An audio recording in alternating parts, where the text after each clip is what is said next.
አንደኛ ዜና ምዕራፍ 15 ዳዊትም በከተማው ላይ ለራሱ ቤቶችን ሰራ፣ ለእግዚአብሔርም ታቦት ስፍራ አዘጋጀ፣ ድንኳንም ተከለለት።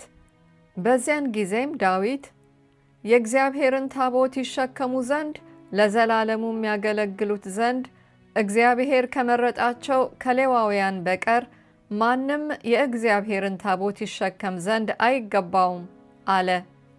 ዳዊትም ወዳዘጋጀለት ስፍራ የእግዚአብሔርን ታቦት ያመጣ ዘንድ እስራኤልን ሁሉ ወደ ኢየሩሳሌም ሰበሰበ። ዳዊትም የአሮንን ልጆችና ሌዋውያንን ሰበሰበ። ከቀዓት ልጆች አለቃው ኡርኤል፣ ወንድሞቹም 120። ከሜራሪ ልጆች አለቃው አሳያ፣ ወንድሞቹም 220። ከጌድሶን ልጆች አለቃው ኢዮኤል፣ ወንድሞቹም 130። ከኤሊጻፋን ልጆች አለቃው ሸማያ፣ ወንድሞቹም 200። ከኬብሮን ልጆች አለቃው ኤሊኤል፣ ወንድሞቹም 80። ከኡዝኤል ልጆች አለቃው አሚናዳብ፣ ወንድሞቹም 112። ዳዊትም ካህናቱን ሳዶቅንና አብያታርን፣ ሌዋውያንንም ኡርኤልን፣ አሳያን፣ ኢዮኤልን፣ ሸማያን፣ ኤሊኤልን፣ አሚናዳብንም ጠርቶ እናንተ የሌዋውያን አባቶች ቤቶች አለቆች ናችሁ፣ ወዳዘጋጀሁለት ስፍራ የእስራኤልን አምላክ የእግዚአብሔርን ታቦት ታመጡ ዘንድ እናንተና ወንድሞቻችሁ ተቀደሱ። ቀድሞም አልተሸከማችሁምና እንደ ሥርዓቱም አልፈለግነውምና አምላካችን እግዚአብሔር በመካከላችን ስብራት አደረገ አላቸው። የእስራኤልንም አምላክ የእግዚአብሔርን ታቦት ያመጡ ዘንድ ካህናቱና ሌዋውያኑ ተቀደሱ። ሙሴም እንዳዘዘው እንደ እግዚአብሔር ቃል የሌዋውያን ልጆች የእግዚአብሔርን ታቦት በትከሻቸው ላይ በመሎጊያዎቹ ተሸከሙ። ዳዊትም በዜማ ዕቃ በመሰንቆና በበገና በጸናጽልም እንዲያዜሙ ድምፃቸውንም በደስታ ከፍ እንዲያደርጉ መዘምራኑን ወንድሞቻቸውን ይሾሙ ዘንድ ለሌዋውያን አለቆች ተናገረ።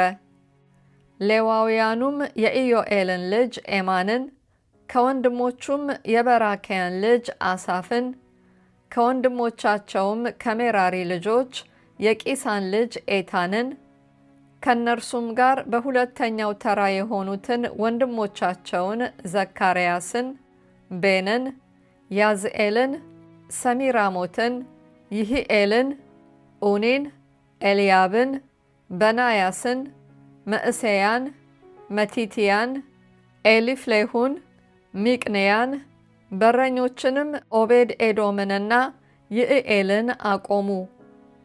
መዘምራንም ኤማንና አሳፍ ኤታንም በናስ ጸናጽል ከፍ አድርገው ያሰሙ ነበር።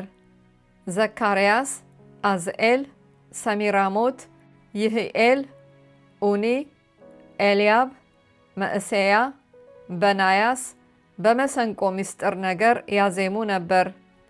መቲትያ፣ ኤልፍሌሁ፣ ሚቅንያ፣ ኦቤድ ኤዶም፣ ይዕኤል፣ አዛዚያ 8 አውታር ባለው በገና ይዘምሩ ነበር።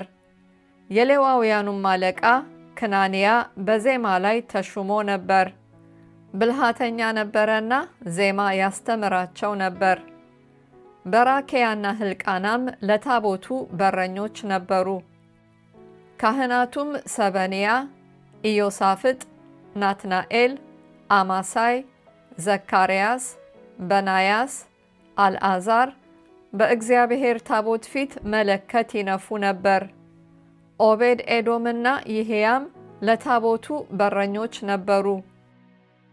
ዳዊትም የእስራኤልም ሽማግሌዎች የሻለቆችም የእግዚአብሔርን የቃል ኪዳኑን ታቦት ከአቢዳራ ቤት በደስታ ያመጡ ዘንድ ሄዱ።